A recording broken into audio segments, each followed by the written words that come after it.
t'intéresses à l'immobilier? Tu es au bon endroit. Salut à toi, c'est Florian du blog Efficient Attitude. J'espère que tu vas bien. Dans cette vidéo, je vais te parler de patrimoine immobilier et de transmission. Avant d'aller plus loin, n'oublie pas de t'abonner à la chaîne ou de liker la page. Comme ça, tu seras prévenu automatiquement dès que je publierai une nouvelle vidéo. Et si tu débutes dans l'immobilier, n'oublie pas de télécharger mon petit guide de l'investisseur que je t'offre gratuitement. Alors, transmission et patrimoine, pourquoi est-ce que je te parle de ça? Parce que dans ta vie, tu es peut-être confronté à te dire que tu commences à avoir un patrimoine immobilier et tu veux peut-être le transmettre plus tard à tes enfants. La question à se poser par rapport à ça, c'est que ça peut être intéressant, dans ce cas-là, de créer une SCI, une société civile immobilière, qui présente des avantages dans la transmission de patrimoine. Il faut voir que dans le cas d'une succession classique, si tu es propriétaire d'un bien qui part à tes enfants, les impôts ils vont pas te louper par rapport à ça, non, ils vont pas te louper.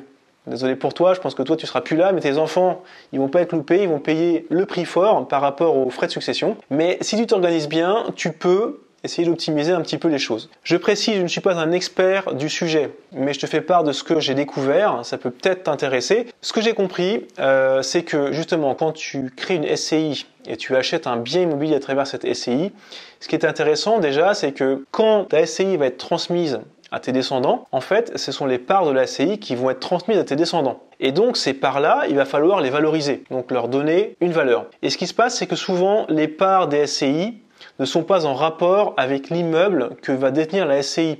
Donc, par exemple, si la SCI achète un immeuble, alors immeuble au sens large, ça peut être un studio, un appartement, une maison, un immeuble, ce que tu veux. Si, par exemple, l'immeuble est valorisé à 100 000 euros, peut-être que l'ensemble des parts de la SCI sera valorisé à 80 000 euros ou 90 000 euros. Parce qu'on considère que la valeur d'une part d'une société n'est pas en rapport avec le bien détenu. C'est un petit peu moins. Parce que tu n'es pas propriétaire direct, donc tu n'es pas libre de faire ce que tu veux avec l'immeuble. Et second point, si ce sont des parts d'une SCI qui sont minoritaires par rapport à la globalité des parts, c'est encore un petit peu moins de valeur.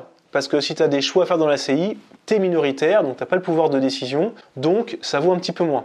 Donc ça, c'est super intéressant. Ensuite, autre point qui semble hyper intéressant, je vais essayer de creuser le sujet si ça t'intéresse, mais c'est que quand tu vas créer une SCI, donc tu sais quand tu crées une SCI, tu as un ensemble de parts que tu vas pouvoir répartir entre les différents porteurs de parts, et en fait, tu peux très bien créer une SCI avec tes enfants en disant ta femme et toi ou ton mari et toi, vous avez par exemple à vous deux 40% des parts et vous attribuez 60% des parts à vos enfants. Voilà. Ce qui fait que déjà, dans le cas d'une succession plus tard, il n'y aura que 20 ou 30 ou 40% des parts qui vont partir aux enfants. Donc l'imposition se fera que sur 40% au maximum des parts. Donc ça, c'est une bonne chose. Mais tu vas me dire de façon tout à fait pertinente, oui mais c'est bien, mais moi j'aimerais bien profiter des revenus tirés des locations immobilières de ma SCI. Si par exemple tu fais la location immobilière, mais si tu n'as que 40% des parts, tu vas toucher 40% des loyers et tes enfants 60%. Donc c'est peut-être pas ce que tu veux tout de suite. Et c'est là où apparemment il y a un truc super qui peut se faire, c'est que tu peux préciser dans les statuts que tous les résultats de la SCI vont être répartis différemment. Donc tu peux très bien dire, les résultats, je vais m'attribuer 80%, donc m'attribuer par exemple à ta femme et toi ou à ton mari et toi, m'attribuer 80% des loyers et 20% pour les enfants. Ce qui fait que tu profites majoritairement des loyers et donc des revenus de la SCI qui te permet de vivre confortablement. Et après, en cas de succession, les enfants vont récupérer ça. Mais j'ai trouvé ça plutôt super. Donc voilà à peu près ce que je voulais te partager sur transmission, patrimoine, SCI. C'est un sujet extrêmement vaste, extrêmement complexe. Pour l'instant, je t'en ai un petit peu par rapport à ce que j'ai découvert. J'espère en tout cas que ça t'aura plu. J'espère que tu auras découvert des choses dans cette vidéo. N'hésite pas à me dire en commentaire qu'est-ce que tu en penses. Si tu as des questions par rapport à ça, j'essaierai d'y répondre. N'hésite pas à transférer la vidéo, à la partager à ceux que ça pourrait intéresser. Et surtout, mets un petit like, un petit pouce comme ça. Moi, ça me motive et ça m'encourage à faire d'autres vidéos sur le sujet.